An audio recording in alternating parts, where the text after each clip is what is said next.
The dust in Macon County, Alabama got into everything: our fields, our homes, even our hopes. It settled on our skin and in our lungs, a constant reminder of how little we truly owned and how much we had already lost. In 1932, the Great Depression had left us with little, and, for black sharecroppers, even less. We worked the land from sunup to sundown, but the harvests barely filled our tables, and the debts never seemed to shrink. So when government men arrived in shiny cars, promising free doctor care, hot meals, and burial insurance, it felt like a miracle. Their words cut through the hunger and the worry, offering something we'd never had before: a sense of being seen.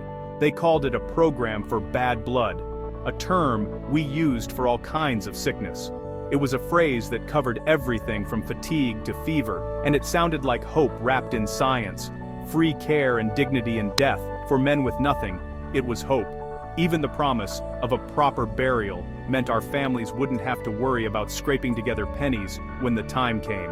My neighbor Charlie Pollard was among the first to sign up. "They're good men," he said. We believed him, because trust was all we had left to give.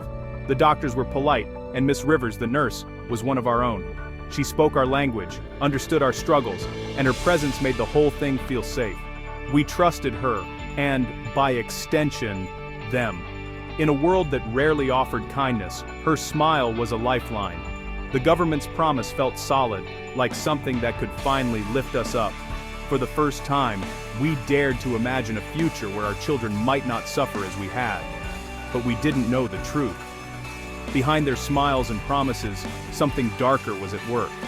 The hope they offered was a mask for a monstrous secret. In the shadows, decisions were made that would change our lives forever. We thought we were finally getting the care white folks took for granted. We didn't see the lines drawn between us, the difference in how we were treated. Instead, we were walking into a trap that would last 40 years.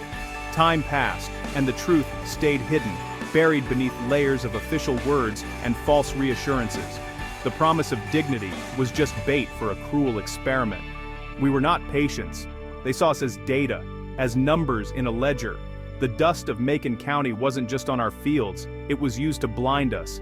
It clouded our vision, making it hard to see the truth that was right in front of us. We were seen, but only as subjects, not as men. Our pain was measured, but never truly heard. The promise was never meant for us. It was a lie dressed up as hope, a betrayal written in official ink. It was the beginning of a betrayal that would haunt generations. The dust settled, but the wounds it left behind would never fully fade. The study began in 1932, in the heart of rural Alabama, where life moved slow and trust ran deep. They gathered 600 black men from Macon County, men who worked the fields, raised families, and hoped for a better future. 400 of us had what the doctors called bad blood. Syphilis, a word that carried fear and shame. The rest were controls, though we didn't know the word or what it meant for us. We just knew we were all in it together. We were told we'd be cured, promised relief from our suffering, and given hope by men in white coats. The men in shiny cars took us to Tuskegee Institute, a place of pride for our community, where we believed real healing happened. Exams, blood draws, and the dreaded spinal taps. Painful, frightening procedures, but we endured them for the promise of health and a better life. The treatments we received were just aspirin and tonics, placebos that did nothing to heal us, but we didn't know. The real goal was never to cure us, but to watch syphilis destroy us, from the first symptoms to the final autopsy. Our pain, our suffering, became their data, numbers in a notebook, stories never told. Nurse Eunice Rivers, a trusted face in our community, kept us coming back year after year. She knew our families, brought us the pills, arranged the rides, and spoke to us with kindness that made us feel seen. Her presence made us feel safe, deepening the deception and making it harder to question what was really happening. The doctors used our trust, and even our own community, to keep us in the dark, never telling us the truth. We were never patients, just subjects in an experiment we never agreed to. The experiment was never about healing or hope. It was about using our bodies for their science. It was about watching us die and recording every moment of our decline. The shiny cars brought hope to our doorsteps, but in the end, they only delivered pain, loss, and betrayal. We didn't know we were part of a cruel study, used and deceived by those we trusted most. Our trust was their tool, a weapon they used against us, turning our hope into heartbreak. The truth was hidden behind polite smiles and empty promises, leaving us with nothing but questions and pain. The routine never changed: exams, hot meals, and pills that did nothing. We called ourselves the Lodge, proud to be in Miss Rivers' care. But as years passed, the sickness only grew worse. Men went blind, lost their minds, or died slow, painful deaths. The doctors just watched, taking notes as our families suffered. When some tried to get real help, the public health service blocked them. They told local doctors not to treat us, even kept us from being drafted. Anything to keep the experiment pure. We were trapped by our own trust. Herman Shaw said it best: we were treated like guinea pigs. Our pain was just data. The needles weren't for healing, but for harvesting information. For 40 years, the lie held. We never saw the truth hiding in plain sight. Our suffering was their science. The deception was complete.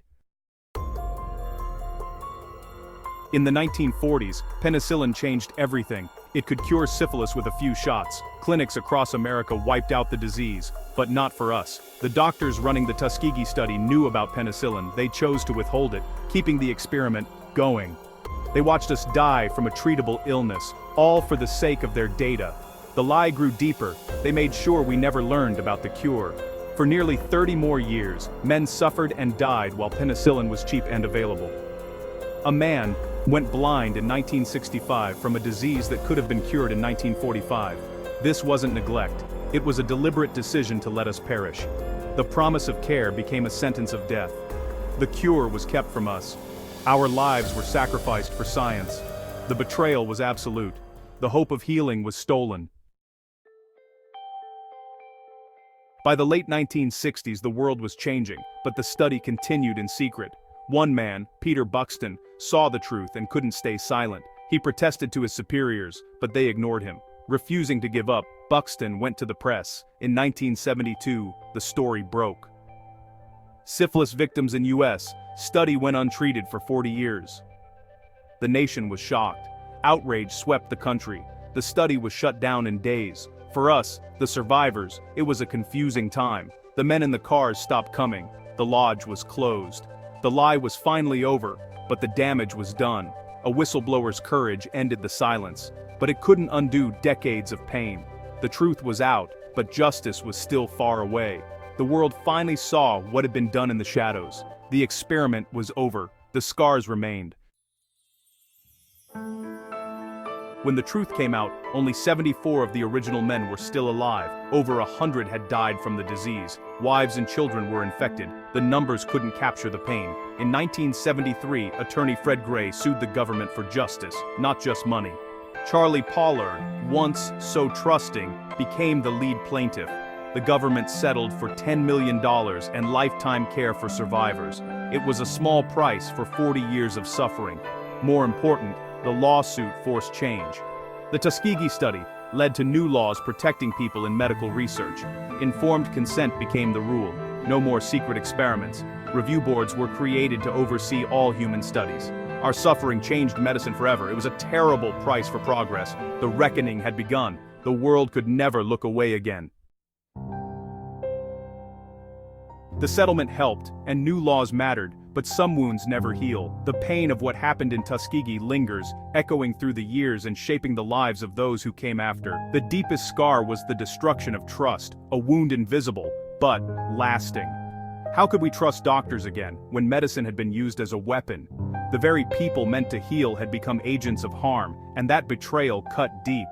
That fear was passed down through generations, whispered in families, shaping how we saw hospitals and doctors. It became part of our collective memory, a scar on Black America, etched into our stories and our sense of safety. Even today, many refuse medical trials or vaccines, remembering Tuskegee.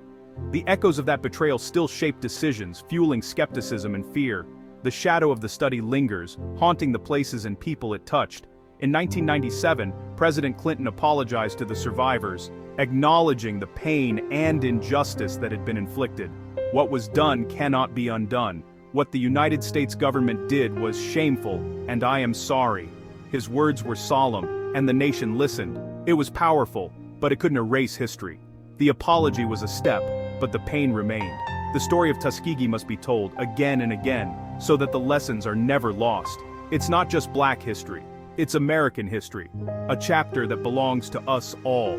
It warns us what happens when power and racism poison science, and when human lives are treated as expendable. Trust, once broken, is the hardest thing to heal. Rebuilding it takes time, honesty, and a commitment to justice. We must never forget, so we never repeat such a betrayal. Memory is our shield against future injustice. The dust of Macon County has settled, but the ghosts remain, reminding us to remember, to honor, and to demand better.